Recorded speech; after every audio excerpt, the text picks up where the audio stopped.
Friends, ഞാൻ ഗ്രീഷ്മ. ഇന്ന് നമുക്കിവിടെ യൂണിവേഴ്സിറ്റി അസിസ്റ്റന്റ് എക്സാമിന്റെ maths and reasoning portion discuss ചെയ്യാം.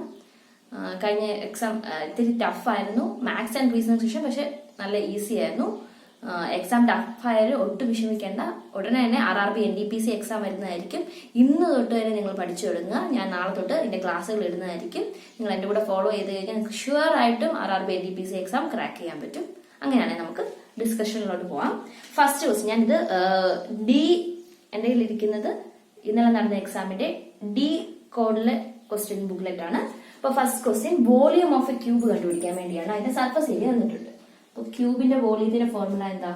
എ ക്യൂബ് ആണ്. വേറെ a is a side of the cube. Surface total surface area ആണ് തന്നിരിക്കുന്നത്. Total surface area 3/2 meter square എന്ന് വന്നിട്ടുണ്ട്. ടോട്ടൽ സർഫസ് ഏരിയ ക്യൂബിന് 6 സർഫസ് ഉണ്ട്. എല്ലാ സർഫസും ഈക്വൽ ആണ്. ഓരോ സർഫസും ഒരു സ്ക്വയർ ആണ്. സോ സ്ക്വയറിന്റെ ഏരിയ എ സ്ക്വയർ ആണ്. അങ്ങനത്തെ 6 സർഫസ് ആണുള്ളത്. അപ്പൊ ടോട്ടൽ സർഫസ് ഏരിയയുടെ ഫോർമുല എന്താ? 6a² ആണ്. ഇവിടെ നിന്ന് നിങ്ങൾക്ക് എയുടെ വാല്യൂ കിട്ടുമല്ലോ. a² is equal to 3/2 into 6. So a is 1/2. അങ്ങനെയാണ് വോളിയം എത്രയാ? a ക്യൂബ്, അതായത് 1/2 the whole cube, that is 1/8. ഇതാണ് ഫസ്റ്റ് ക്വസ്റ്റ്യൻ. സെക്കൻഡ് ക്വസ്റ്റ്യൻ ചോദിച്ചതിന് 4:20 എന്ന് പറയുന്ന ടൈമിൽ മിനിറ്റ് ഹാൻഡിന്റെയും അവർ ഹാൻഡിന്റെയും ഇടയ്ക്കുള്ള ആംഗിൾ എത്രയാണ്? അതിന്റെ formula theta is equal to modulus of 11/2 m minus 30h എന്നാണ്. m എന്ന് പറയുന്നത് മിനിറ്റിനെ ഡിനോട്ട് ചെയ്യുന്നു, h എന്ന് പറയുന്നത് അവറിന്റെ വാല്യൂ 4ഉം മിനിറ്റിന്റെ value 20. So 11/2 into minute 20 minus 30 into 4.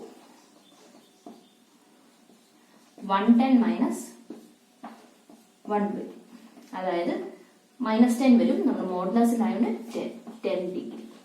ഇതാണ് 420യിലെ അവർ ഹാൻഡിന്റെയും മിനിറ്റ് ഹാൻഡിന്റെയും ഇടയ്ക്കുള്ള angle. Next question. Third question. A man sold 2 mobile phones at 4,500 each. He sold one at a loss of 15% and other at a gain of 15%. His loss or gain percentage.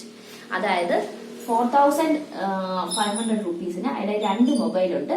ആ 2 മൊബൈലും 4,500 റുപ്പീസിനാണ് അതിൽ വിറ്റത്. ഒരെണ്ണം at loss, 15% ലോസും മറ്റത് 15% പ്രോഫിറ്റിലുമാണ് അയാൾ വിറ്റത് എന്നാണ് പറഞ്ഞിരിക്കുന്നത്. അപ്പൊ ഇങ്ങനെ ഒരു ക്വസ്റ്റ്യൻ ഫേസ് വന്നു കഴിഞ്ഞാൽ നിങ്ങൾ ഈ SP ഇവിടെ യാതൊരു ഇമ്പോർട്ടൻസും ഇല്ല. SP സെയിം ആണ്, ആകെ ഇത്രയേ ഉള്ളൂ. എന്തായാലും SP 2 മൊബൈലിന്റെ അല്ലെ 2 ആർട്ടിക്കിളിന്റെ SP സെയിം ആണ്. ഒരെണ്ണം ലോസിലും ഒരെണ്ണം പ്രോഫിറ്റിലുമാണ് വിറ്റതെങ്കിൽ ഓൾവേസ് ലോസ് ആയിരിക്കും. ആ ലോസിന്റെ വാല്യൂ എന്ന് പറയുന്നത് x²/100. ഇവിടെ x എന്ന് പറയുന്നത് ഇവിടെ തന്നിരിക്കുന്നത് സെയിം പെർസെന്റേജ് ഇല്ലേ, അത്. സോ 15²/100.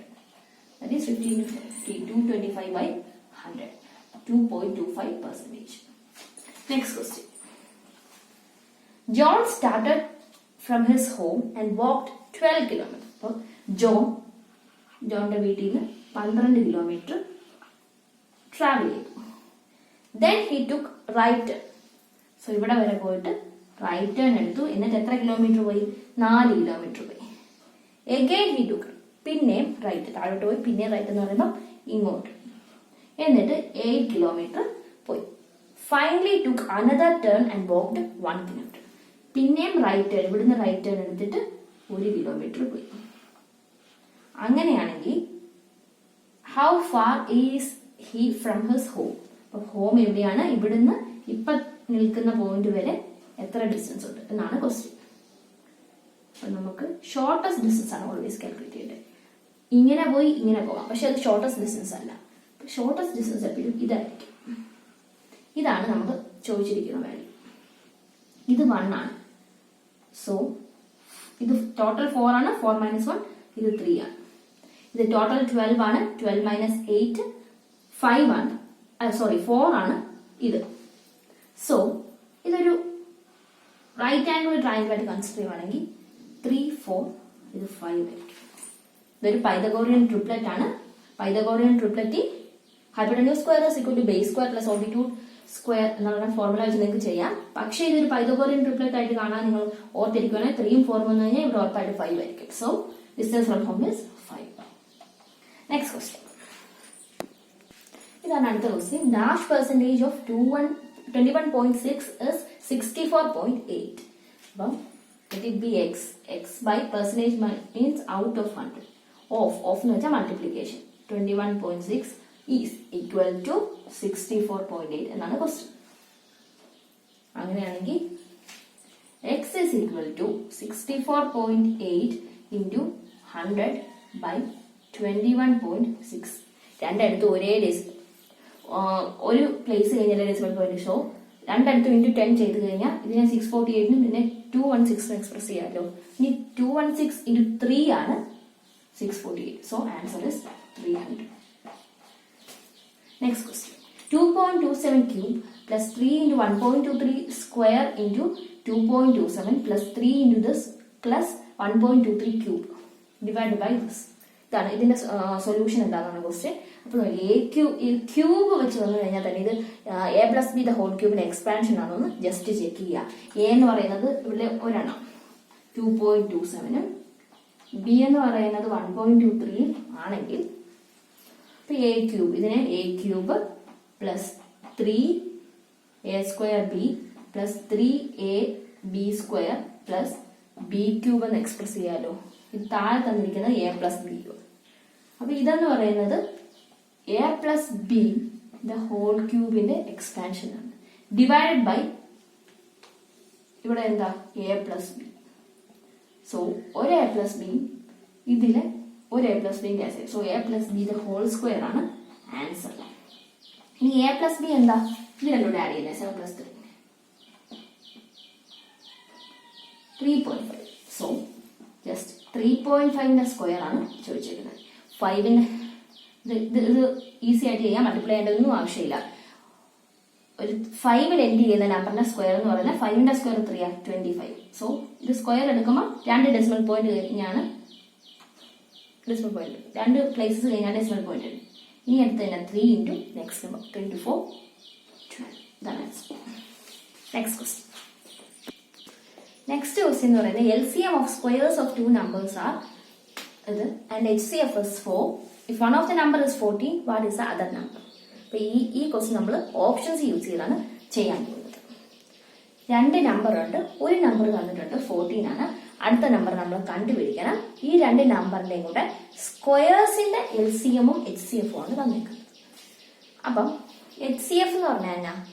രണ്ടിന്റെയും കൂടെ 2 നമ്പേഴ്സിന്റെയും കൂടെ ഹയസ്റ്റ് കോമൺ ഫാക്ടർ എന്നാണ് HCF എന്ന് പറയുന്നത്.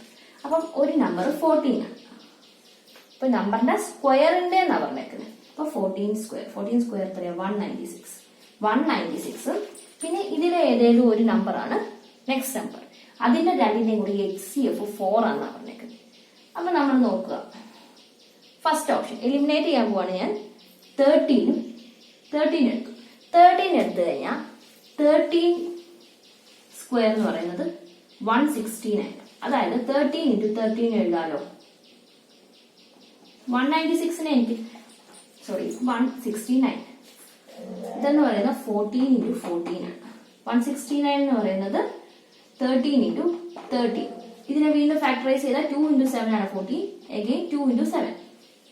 13 into 13. ഇത് കോമൺ ഫാക്ടേഴ്സ് ഉണ്ടോ? ഇല്ല. കണ്ടോ? സോ 13 അല്ല, അതായത് HCF ഒരിക്കലും 4 അല്ല. സോ ഈ ഓപ്ഷൻ എലിമിനേറ്റ് ചെയ്യാം. അതുപോലെ തന്നെ 196 എലിമിനേറ്റ് ചെയ്യാലോ. 196ന്റെ ഫാക്ടേഴ്സിന്റെ അകത്തും 4 വരുന്നില്ല. സോ ഈ 2 ഓപ്ഷൻ ഞാൻ എലിമിനേറ്റ് ചെയ്തു. ഇനി എനിക്ക് 16 256 ആണോ എന്ന് മാത്രം ചെക്ക് ചെയ്ത് വെച്ചാൽ മതി. അപ്പൊ 16 ആദ്യം സ്മോളർ നമ്പർ എടുത്ത് നോക്കാനല്ലേ നമുക്ക് തോന്നുന്നത്. അപ്പൊ 16 എടുത്ത് നോക്കാം. അപ്പൊ 14 സ്ക്വയറും 16 സ്ക്വയറും ആണെങ്കിൽ അതിന്റെ HCF 4 വരുമെന്ന് നോക്കുക. സോ 14 എന്ന് പറയുന്നത് 14 into 14 ആണ് 14 square. So 2 into 7 into 2 into 7. 16 എന്ന് പറയുന്നത് 2 raised to 8. 2 into 4 into 16 into 16 ആയില്ലേ. സോ ഇവിടെ 2 into 2 കോമൺ ആയിട്ട് 2 into 2. അപ്പൊ രണ്ടിന്റെയും കൂടെ കോമൺ ഫാക്ടർ എന്ന് പറയുന്നത് 4 ആണ്. ദാറ്റ് ഈസ് HCF 4 എന്ന് കിട്ടി. ഇനി ഇതിന്റെ രണ്ടിന്റെയും LCM 12544 കിട്ടിക്കഴിഞ്ഞാൽ നമുക്ക് പറയാം 16 ആണ് കറക്റ്റ് ആൻസർ. സോ 14 16 കൂടെ LCM ചെയ്ത് നോക്കുക.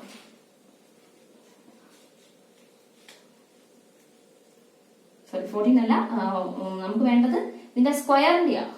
സോ 196 256 കൂടെ LCM ചെയ്ത് നോക്കുക.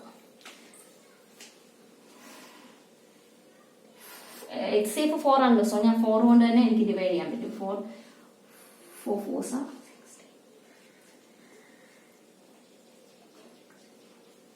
again division possible അല്ല. സോ 4 into 49 into 64 ഇത് സോൾവ് ചെയ്യുമ്പോൾ നിങ്ങൾക്ക് 12544 കിട്ടും. സോ 16 ആണ് correct answer. Next question, 8th question. Ratio of number of men to woman in a committee. Men to വുമന്റെ റേഷ്യോ എന്ന് പറയുന്നത് 5:6, അതായത് 5/6 ആണ്. സോ മെന്നിന്റെ നമ്പർ എന്ന് പറയുന്നതിനെ 5x എന്നും വുമന്റെ നമ്പർ 6x എന്നും എടുക്കാമല്ലോ. എനിക്ക് റേഷ്യോ ആയതുകൊണ്ട് രണ്ട് ന്യൂമറേറ്ററിനെ ഡിനോമിനേറ്ററിനെ സെയിം നമ്പർ കൊണ്ട് മൾട്ടിപ്ലൈ ചെയ്തു. ഇനി പറഞ്ഞിരിക്കുന്നത് percentage in number of men and woman is increased by 20% and 10%. Then what will be the new ratio? മെന്റെ നമ്പർ 20% കൂടി വുമന്റെ നമ്പർ 10% കൂടി, അങ്ങനെയാണ് പുതിയ റേഷ്യോ ഇത്രയാണ്. അപ്പം ഇതായിരുന്നു നമ്മുടെ നേരത്തെ റേഷ്യോ. സോ അപ്പം 5x ആൾക്കാരുണ്ട്, അവരുടെ എത്ര പെർസെന്റേജ് കൂടി? 20% കൂടി, അതായത് 5x പ്ലസ് 10/100 ഓഫ് 5x, അതായത് എനിക്ക് 120/100 ഓഫ് 5x എന്ന് എടുക്കാം. അതുപോലെ തന്നെ വിമന്റെ നമ്പർ എത്രയാ കൂടിയ? 10%. So 110/100 of 6x. 100 ക്യാൻസൽ ആയി 6 2s are 2 5s are 10. 10/11 ആണ് റേഷ്യോ. നിങ്ങൾ എത്രയും ഷോർട്ട് സ്റ്റെപ്സ് സോൾവ് ചെയ്യാവോ അത്രയും ഷോർട്ട് സ്റ്റെപ്സ് സോൾവ് ചെയ്യുക. ഇത്രയും ക്വസ്റ്റ്യൻ ചെയ്യാൻ ഏകദേശം 15 മിനിറ്റ് മെന്റൽ എബിലിറ്റി മാത്സും കൂടെ എടുക്കത്തുള്ളൂ. ഇപ്പം RRB NTPCക്ക് ഏറ്റവും അത്യാവശ്യം സ്പീഡാണ്. നിങ്ങൾ നന്നായിട്ട് പ്രോബ്ലംസ് വർക്ക്ഔട്ട് ചെയ്യുക, കൂടുതൽ ക്വസ്റ്റ്യൻ പേപ്പേഴ്സ് സോൾവ് ചെയ്യുക. അപ്പോൾ ഈസി ആയിട്ട് നിങ്ങൾക്ക് ക്രാക്ക് ചെയ്യാൻ പറ്റും. നമുക്ക് അടുത്ത ക്വസ്റ്റ്യനിലോട്ട് പോകാം. Next question, machines A and B working together can do a piece of work in 6 days. A plus B ഒന്നിച്ച് വർക്ക് ചെയ്താൽ 6 days കൊണ്ട് ജോബ്. ഇപ്പൊ A plus B is 1 day's work എന്ന് പറയുന്നത് 1/6 ആണ്. Similarly A can do it in 8 days. A alone 8 days എടുക്കും. അപ്പൊ Aയുടെ 1 day work ഇതാ. അങ്ങനെയാണ് B alone എത്ര ദിവസം എടുക്കുന്നത്. അപ്പൊ B alone എന്ന് പറയുന്നത് 1/6 മൈനസ് 1/8. 24 ആണ് LCM. So 4 minus 3, that is 1/24. അതായത് ഇതിന്റെ റെസിപ്രോക്കൽ ആണ് answer. So B alone takes 24 days to complete the job. Next question. A 110-meter long train is running with a speed of 90 km/h. In what time it will pass a boy who is running at 9 km/h in direction opposite to that in which train is going? അതായത് ട്രെയിനിന്റെ length നമുക്കിവിടെ ചോദിച്ചിരിക്കുന്നത് time കണ്ടുപിടിക്കണം. അപ്പൊ time is equal to distance by സ്പീഡാണ്. ഇവിടെ length എന്ന് പറയുന്നത് ഒരു ട്രെയിൻ ഒരു ബോയിയെ ക്രോസ് ചെയ്തു, രണ്ടുപേരും ഓപ്പോസിറ്റ് ഡയറക്ഷനിലാണ് മൂവ് ചെയ്തത്. അപ്പൊ ഇവിടെ ലെന്ത് അല്ലെങ്കിൽ ഡിസ്റ്റൻസ് എന്ന് പറയുന്നത് ലെന്ത് ഓഫ് ദ ട്രെയിൻ മാത്രമാണ്. പിന്നെന്താ ഉള്ളത്? സ്പീഡ് എന്ന് പറയുന്നത് ഇവിടെ രണ്ട് സ്പീഡ് ഉണ്ട്, സ്പീഡ് ഓഫ് ട്രെയിനും സ്പീഡ് ഓഫ് ബോയി. ഇവർ രണ്ടുപേരും ഓപ്പോസിറ്റ് ഡയറക്ഷനിലാണ് മൂവ് ചെയ്യുന്നത്. ഓപ്പോസിറ്റ് ഡയറക്ഷൻ ആണെങ്കിൽ സ്പീഡ് ആഡ് ചെയ്യുക, സെയിം ഡയറക്ഷൻ ആണെങ്കിൽ സ്പീഡ് സബ്സ്ട്രാക്ട് ചെയ്യുക. അപ്പൊ ഇത്രയും നമുക്ക് ചെയ്യാനുണ്ട്. ലെങ്ത് ഓഫ് ദ ട്രെയിൻ എന്ന് പറയുന്നത് 110 മീറ്റർ ആണ്. ട്രെയിനിന്റെ പ്രോബ്ലംസ് സോൾവ് ചെയ്യുമ്പോൾ എപ്പോഴും ഒരു കാര്യം ശ്രദ്ധിക്കണം, എല്ലാ യൂണിറ്റും സെയിം ആയിരിക്കണം. അപ്പൊ ഇവിടെ എല്ലാം ഞാൻ മീറ്റർ പെർ സെക്കൻഡിലാണ് സ്പീഡ് കണ്ടുപിടിക്കാൻ പോകുന്നത്.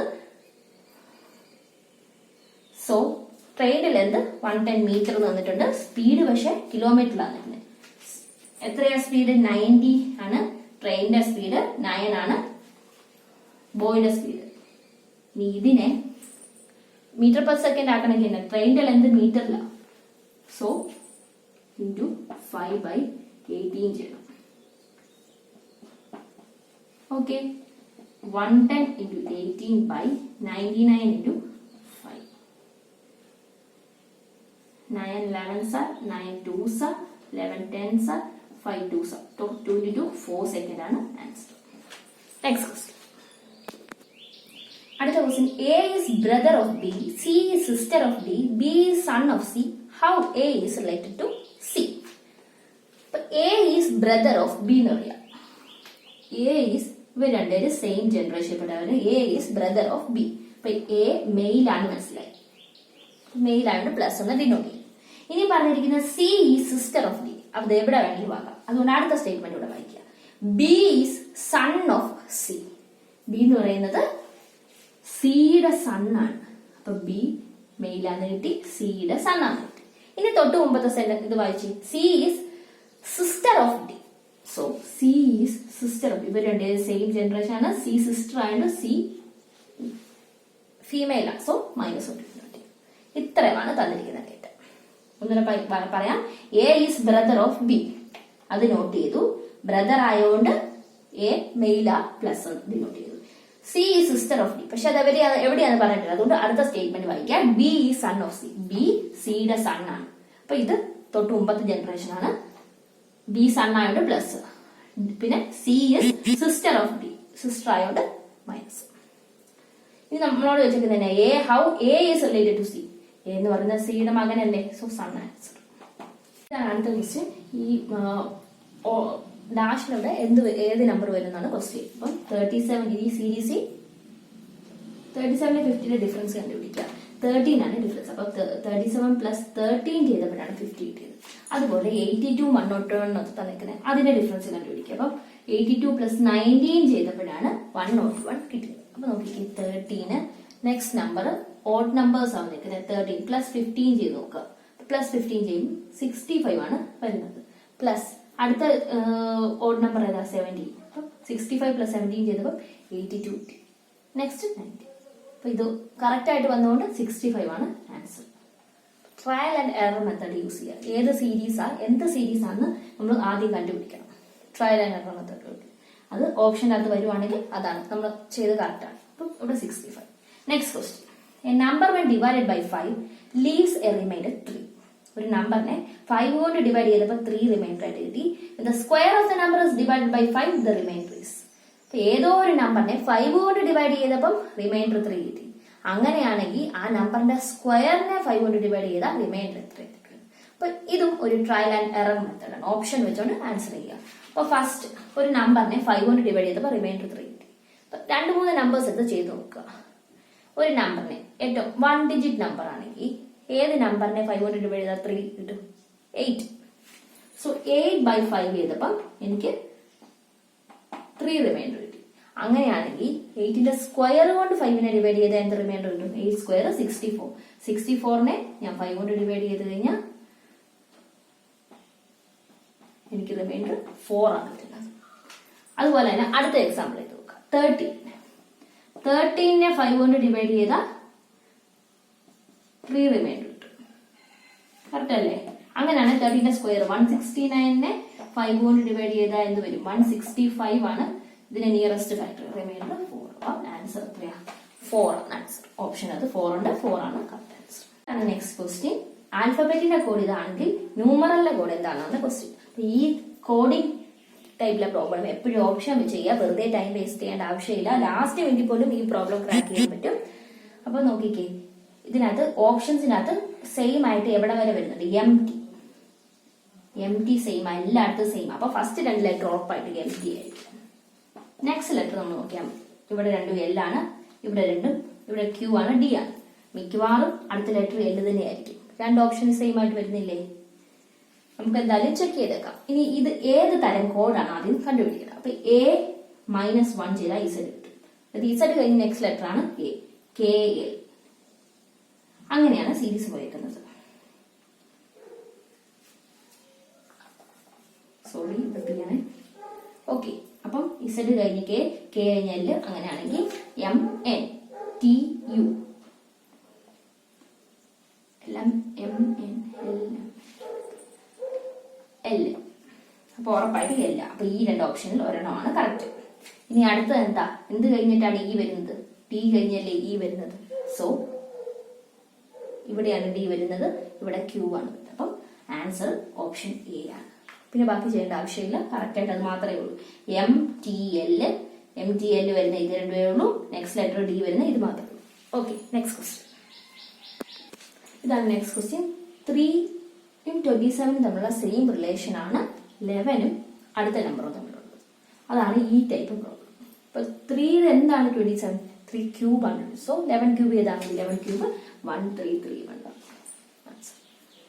11 ക്യൂബ്. നെക്സ്റ്റ് 41 43 45 47 ഇതിലെ ഓഡ് വൺ ഔട്ട് ഏതാണെന്നാണ് ക്വസ്റ്റ്യൻ. ഉറപ്പായിട്ടും 45 വരും. കാരണം ബാക്കിയെല്ലാം പ്രൈം നമ്പേഴ്സ് ആണ്. അതായത് 1ഉം ആ നമ്പറും കൊണ്ട് മാത്രമേ ഡിവൈഡ് ചെയ്യാൻ പറ്റുള്ളൂ. ഫാക്ടേഴ്സ് ഒന്നും ഇല്ല. പക്ഷെ 45ന് ഫാക്ടേഴ്സ് ഉണ്ട്. സോ 45 ആണ് ആൻസർ. അടുത്ത question. A woman walks 40 meters to east of her house. അപ്പം woman walks 40 meter towards east. East, west, north, south. ഈസ്റ്റും വെസ്റ്റ് തമ്മിൽ കൺഫ്യൂഷൻ ഉള്ള ഒരു കാര്യം ഓർത്താൽ മതി. വെസ്റ്റ് ബംഗാൾ ഈസ്റ്റിൽ. സോ ഇനി നമുക്ക് നോക്കാം. 40 meter ഈസ്റ്റിലോട്ട് പോയി.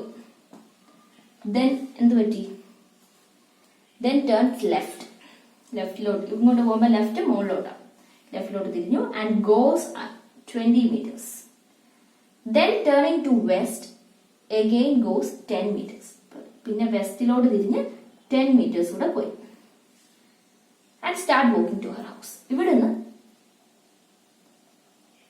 അവരുടെ ഹൗസിലോട്ട് തിരിച്ചവർ പോയി. അങ്ങനെയാണെങ്കിൽ ഏത് ഡയറക്ഷനിലാണ് ആ ലേഡി ട്രാവൽ ചെയ്യുന്നത്? നോർത്തിന്റെ ഈസ്റ്റിന്റെ ഇടയ്ക്കുള്ള ആംഗിളിനെ നോർത്ത് ഈസ്റ്റ് എന്നാണ് വിളിക്കുന്നത്. സൗത്തിന്റെ ഈസ്റ്റിന്റെ ഇടയ്ക്കുള്ള ആംഗിളിനെ സൗത്ത് ഈസ്റ്റ്. സൗത്തിന്റെ വെസ്റ്റിന്റെ ഇടയ്ക്കാണെങ്കിൽ സൗത്ത് വെസ്റ്റ്. നോർത്തിന്റെ വെസ്റ്റിന്റെ ഇടയ്ക്കാണെങ്കിൽ നോർത്ത് വെസ്റ്റ്. അപ്പൊ ഇവിടെ നമ്മൾ ഇത് വരയ്ക്കുവാണെങ്കിൽ ഏത് ഡയറക്ഷനിലെ ലേഡി പോയത്? ഈ ഡയറക്ഷനിൽ, അതായത് south west. So answer south west direction. Next question. ഈ സീരീസ് കംപ്ലീറ്റ് ചെയ്യാനാണ് question. BDGK B CD +2 D EFG +3 again +4 K +5 K +5 K LMNOP. So P ആണ് ആൻസർ. അടുത്ത ക്വസ്റ്റ്യൻ. 2000 January 1st സാറ്റർഡേ ആണെങ്കിൽ 1900 January 1st ഏത് ദിവസമാണെന്നാണ് question. അപ്പം 1900 കണ്ട് കഴിഞ്ഞ് 100 years കഴിഞ്ഞാണ് 2000 എത്തിയത്. അങ്ങനെയാണെങ്കിൽ 100 years കഴിഞ്ഞ് ഏത് ദിവസമാണ്? 100 yearsന് മുമ്പ് ഏത് ദിവസമാണെന്നാണ് നോക്കുന്നത്. അപ്പൊ നമ്മൾ ജസ്റ്റ് ഈ ടേബിൾ പഠിച്ചാൽ മതി. 100 years വരുവാണെങ്കിൽ 5 odd day വരും. 200 years ആണെങ്കിൽ 3 odd day, 300 years ആണെങ്കിൽ 1 odd day. ഈ ഒരു കൺസെപ്റ്റ് യൂസ് ചെയ്താണ് നമ്മൾ ഇവിടെ ചെയ്യുന്നത്. ഒറ്റ സ്റ്റെപ്പിൽ ആൻസർ കിട്ടും. അപ്പൊ ഇവിടെ തിരിച്ച് എഗോ എന്നാണ് ചോദിച്ചേക്കുന്നത്. Saturday 0 1 2 3 4 5 6 Sunday, Monday, Tuesday, Wednesday, Thursday, Friday, Saturday. ഇതാണ് കൺസെപ്റ്റ്. ഇതാണ് കോഡ്, ഡേയുടെ കോഡ്. അപ്പം മൺഡേ എക്സ് പ്ലസ് 5 days ചെയ്തപ്പോഴാണ് എനിക്ക് സാറ്റർഡേ കിട്ടിയത്. എനിക്ക് എക്സ് ആണ് കണ്ടുപിടിക്കേണ്ടത്. ഇത് ഏത് ദിവസമായിരുന്നു? അതായത് 1900 January 1st ഏത് ദിവസമായിരുന്നു? അത് കഴിഞ്ഞ് ജസ്റ്റ് 100 years കഴിയുമ്പോൾ 5 odd day വരും. +5 ചെയ്താൽ സാറ്റർഡേ കിട്ടും. മൺഡേ +5 ആണ് Saturday. Answer is Monday. Just ഇത്ര ഒരു സ്റ്റെപ്പ് മാത്രമേ ഉള്ളൂ. സാറ്റർഡേയിൽ നിന്ന് 5 കുറയ്ക്കുക. തിരിച്ച ആഫ്റ്റർ 100 years ആയിരുന്നെങ്കിൽ, അതായത് 2100 January 1st എന്നാണെങ്കിൽ സാറ്റർഡേ +5 ചെയ്താൽ മതിയായിരുന്നു. 5 odd day ആണ് 100 years വരുന്നത്. ഇതാണ് next question. Physics, philosophy, philately, physical education, physiology. ഇതിൽ ഏറ്റവും ലാസ്റ്റ് ആയിട്ട് ഡിക്ഷണറി വരുന്ന ടേം ഏതാണെന്നാണ് ഈ ക്വസ്റ്റ്യൻ. അപ്പൊ PHI 2 വേർഡ്സ് ഉണ്ട്. PHY സ്റ്റാർട്ട് ചെയ്യുന്ന 3 വേർഡ്സ് ഉണ്ട്. I കഴിഞ്ഞാലേ Y. അപ്പൊ ലാസ്റ്റ് വരുന്നതെന്ന് ചോദിക്കുമ്പോൾ Y അല്ലേ അത് കഴിഞ്ഞ് വരുന്നത്. അപ്പം ഈ 3 വേർഡ്സ് മാത്രം നിങ്ങൾ കൺസിഡർ ചെയ്താൽ മതി. ഇത് രണ്ടും എലിമിനേറ്റ് ചെയ്യാം. ഇനി ഇതിൽ നോക്കാം. നെക്സ്റ്റ് ലെറ്റർ ഫിസിക്സ്, അടുത്ത ലെറ്റർ S ആണ് 3ന്റെ. പിന്നെ I ആണ്. അടുത്തത് C ആണ്. C ആണോ O ആണോ ലാസ്റ്റ് വരുന്നത്? O അല്ലേ. C കഴിഞ്ഞാലേ O. അപ്പൊ ഇതും എലിമിനേറ്റ് ചെയ്യാം. Correct answer physiology. ഇത്രയും ചെക്ക് ചെയ്ത് വെച്ചാൽ മതി. ഓക്കെ, അപ്പൊ നമ്മളിവിടെ എല്ലാ ക്വസ്റ്റ്യൻസും ഡിസ്കസ് ചെയ്തു. നിങ്ങൾക്ക് എന്തെങ്കിലും ഡൗട്ട് ഉണ്ടെങ്കിൽ അല്ലെങ്കിൽ കൂടുതൽ എക്സ്പ്ലനേഷൻ വേണ്ടെങ്കിൽ കമന്റ് ചെയ്യുക. നാളെ തൊട്ട് RRB NTPCയുടെ ക്ലാസ്സസ് തുടങ്ങും. നിങ്ങളൊക്കെ പഠിച്ചു തുടങ്ങുക. ഇന്ന് തൊട്ട് തന്നെ പഠിക്കാൻ തുടങ്ങുക. കഴിഞ്ഞ RRB JEE എക്സാം നല്ല സിമ്പിൾ എക്സാം ആയിരുന്നു. കറക്റ്റ് ആയിട്ട് പ്രിപ്പയർ ചെയ്യുന്നവർക്ക് ഈസി ആയിട്ട് ക്രാക്ക് ചെയ്യാൻ പറ്റും. സോ ഇന്ന് തൊട്ട് തന്നെ നിങ്ങൾ പഠിക്കുക. ഇന്ന് ഒരു 5 ഗവർണേഴ്സും 5 ചീഫ് മിനിസ്റ്റേഴ്സും പഠിക്കുക. കാരണം കഴിഞ്ഞ RRBJയുടെ എക്സാമിന് എല്ലാ ഷിഫ്റ്റിലെ ക്വസ്റ്റ്യൻസിലും ഗവർണേഴ്സും ചീഫ് മിനിസ്റ്റേഴ്സും ചോദിച്ചിട്ടുണ്ട്. അതുപോലെ തന്നെ സ്റ്റേറ്റ് ഫെസ്റ്റിവൽ. അപ്പൊ എല്ലാ ദിവസവും ഇന്ന് തൊട്ട് പ്രിപ്പയർ ചെയ്യാൻ തുടങ്ങിയാൽ മതി. ഒരു 5 എണ്ണം വെച്ച് പഠിച്ചു വെച്ചാൽ മതി. ഇത് പഠിക്കാൻ നാളെ തൊട്ട് ഞാൻ മാത്സിന്റെയും റീസണിങ്ങിന്റെയും വീഡിയോസ് ഇടാം. കുറെ വീഡിയോസ് എന്റെ RRB JEE മാത്സിന്റെ പ്ലേലിസ്റ്റിലുണ്ട്. അത് നിങ്ങൾക്ക് നോക്കാം. അതും NTPC എക്സാമിന് പ്രയോജനപ്പെടും. എന്തെങ്കിലും ഡൗട്ട് ഉണ്ടെങ്കിൽ കമന്റ് ചെയ്യാം. Thank you.